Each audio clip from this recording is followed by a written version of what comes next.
Hi friends, അപ്പോൾ ഇത് നമ്മുടെ ട്രിപ്പിൻ്റെ സെക്കൻഡ് ഡേ ആണ്.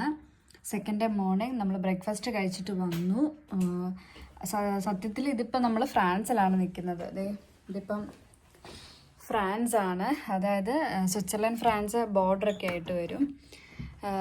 ഞങ്ങൾ അറിഞ്ഞില്ലായിരുന്നു അക്കോമഡേഷൻ വരുന്നത് ഫ്രാൻസിലാണെന്ന്. നിങ്ങൾക്ക് നല്ലൊരു ബ്യൂട്ടിഫുൾ വ്യൂ ഞാൻ കാണിച്ചു തരാം. ഇതാ നോക്കുക, ഇതാണ് നമ്മുടെ മോർണിംഗ് വ്യൂ എന്ന് പറയുന്നത്, നമ്മുടെ ബെഡ്റൂം എന്നുള്ളത്.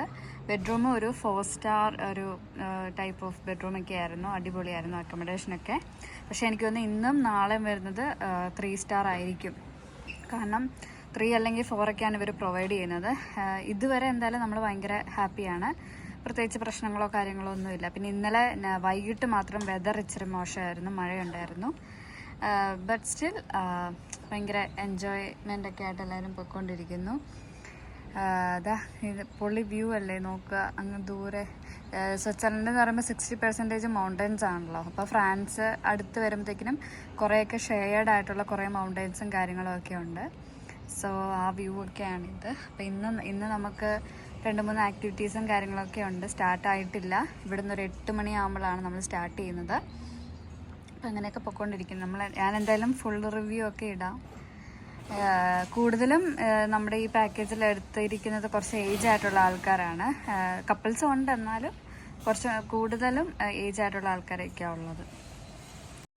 അപ്പോൾ ഫ്രണ്ട്സ്, ഇന്ന് നമ്മുടെ സെക്കൻഡ് ഡേ ആണ് സ്വിറ്റ്സർലൻഡ് ട്രിപ്പിൻ്റെ. ഇന്ന് നമ്മൾ എക്സ്പ്ലോർ ചെയ്യുന്ന 2 സ്ഥലങ്ങൾ എന്ന് പറയുന്നത് സ്വിറ്റ്സർലൻഡ് ക്യാപിറ്റൽ സിറ്റിയായ ബേൺ, അതേപോലെ ഉച്ച കഴിയുമ്പോൾ നമ്മൾ മൗണ്ട് യോങ്ഫ്രൂ പോകും. അത് ടോപ്പ് ഓഫ് യൂറോപ്പാണ്. അപ്പോൾ ഈ 2 മെയിൻ സ്ഥലങ്ങളാണ് ഇന്ന് നമ്മുടെ എക്സ്പ്ലോർ ചെയ്യേണ്ട 2 സ്ഥലങ്ങളെന്ന് പറയുന്നത്.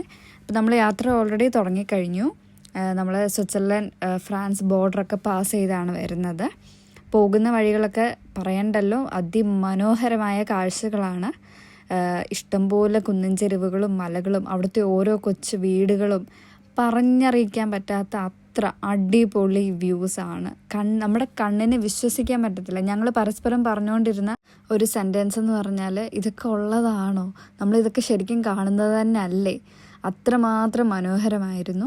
അങ്ങനെ നമ്മൾ ഫസ്റ്റ് ബേൺ സിറ്റിയിലേക്കാണ് ഈ പൊയ്ക്കൊണ്ടിരുന്നത്. നമുക്കറിയാം സ്വിറ്റ്സർലൻഡ് പാർലമെൻ്റ് ഒക്കെ അവിടെയാണുള്ളത്. അപ്പോൾ അവിടെ നമ്മൾ കുറച്ച് സമയം, അതായത് ഉച്ച വരെ നമ്മൾ അവിടെ സ്പെൻഡ് ചെയ്യുന്നുണ്ട്.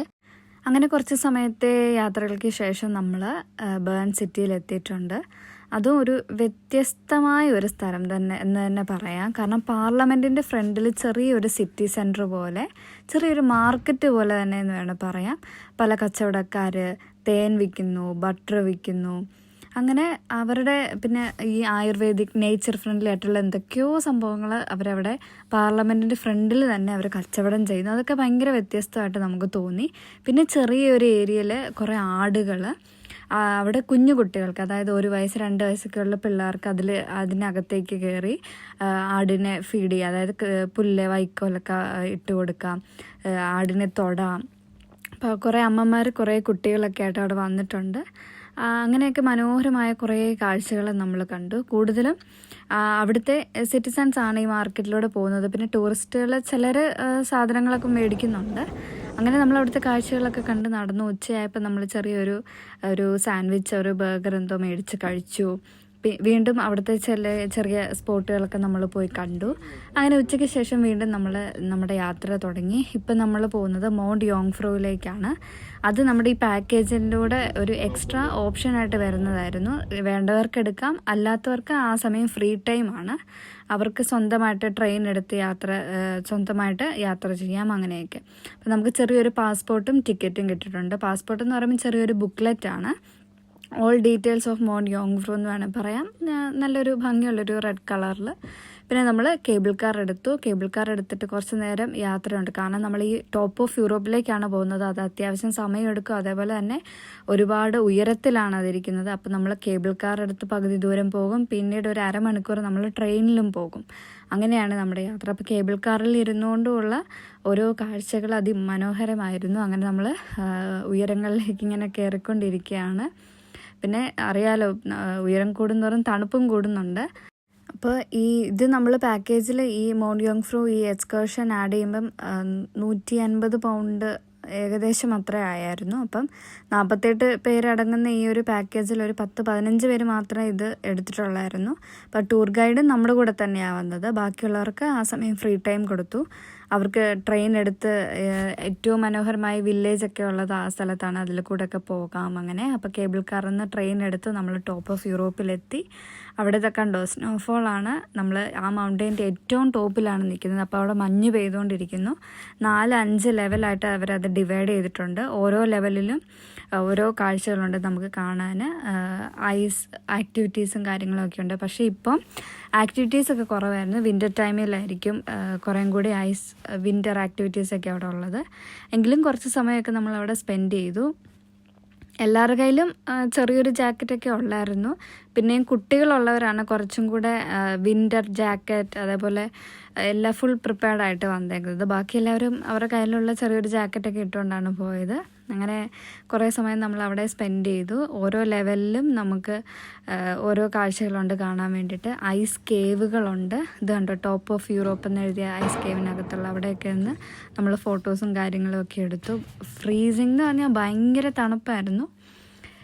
പിന്നെ ഈ ഒരു ലെവൽ എന്ന് പറയുമ്പോഴത്തേക്കിലും ഫ്ലാഗുള്ള ഒരു സ്ഥലമാണ്. സ്വിറ്റ്സർലൻഡിൻ്റെ ഫ്ലാഗ്, അതേപോലെ തന്നെ അതിൽ ടോപ്പ് ഓഫ് യൂറോപ്പ് മൗണ്ട് യോങ്ഫ്രോ എന്നൊക്കെ മെൻഷൻ ചെയ്തിട്ടുണ്ടായിരുന്നു. അപ്പോൾ അവിടെ നിന്ന് കുറേ പിക്സൊക്കെ എടുത്തു.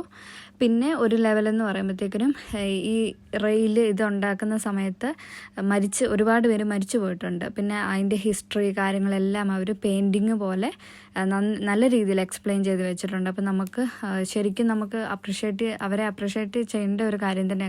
കാരണം 1800-കളിൽ തന്നെ അവർ ഈ ഒരു ഇതിൻ്റെ തുടക്കം കുറിച്ചിരുന്നു. ഇത് പണിത ആൾക്കാരുടെ പേരും അവർ ജനിച്ച വർഷവും മരിച്ച വർഷമൊക്കെ അവർ മെൻഷൻ ചെയ്തിട്ടുണ്ടായിരുന്നു. ഈ ഒരു ലെവലൊക്കെ എത്തിയപ്പോഴത്തേക്കിനും എൻ്റെയൊക്കെ അത്യാവശ്യം ഭയങ്കരമായിട്ട് എൻ്റെ ബോഡി ഫ്രീസ് ആവാൻ തുടങ്ങിയായിരുന്നു. കാരണം എനിക്ക് അധികം നേരം അവിടെ സ്പെൻഡ് ചെയ്യാൻ പിന്നെ പറ്റുന്നില്ല. ഞങ്ങളൊരു 10 മിനിറ്റ് ഇവിടെ നിന്നുള്ളൂ. പിന്നെ ഞങ്ങൾ പതുക്കെ താഴേക്ക് ഇറങ്ങി. പിന്നെ അവിടെ ലിൻഡ് ചോക്ലേറ്റ് അറിയാലോ, സ്വിറ്റ്സർലൻഡിൻ്റെ ഭയങ്കര ഫേമസ് ആയിട്ടുള്ള ചോക്ലേറ്റാണ് ലിൻഡ്.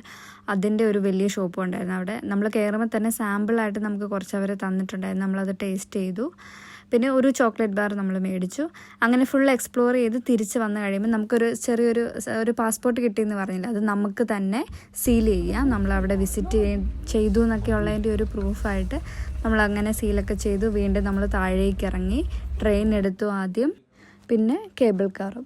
അങ്ങനെ നമ്മുടെ സെക്കൻഡ് ഡേ ഏകദേശം കഴിഞ്ഞിട്ടുണ്ട്. ഇനി നമ്മൾ നേരെ ഡിന്നർ കഴിക്കും, പിന്നെ റൂമിൽ പോകും. അപ്പോൾ ഇതായിരുന്നു നമ്മുടെ സെക്കൻഡ് ഡേ എന്ന് പറയുന്നത്. എന്തുകൊണ്ട് അടിപൊളിയായിരുന്നു. അപ്പം നെക്സ്റ്റ് പാർട്ട് ഞാൻ ഇടാം കേട്ടോ.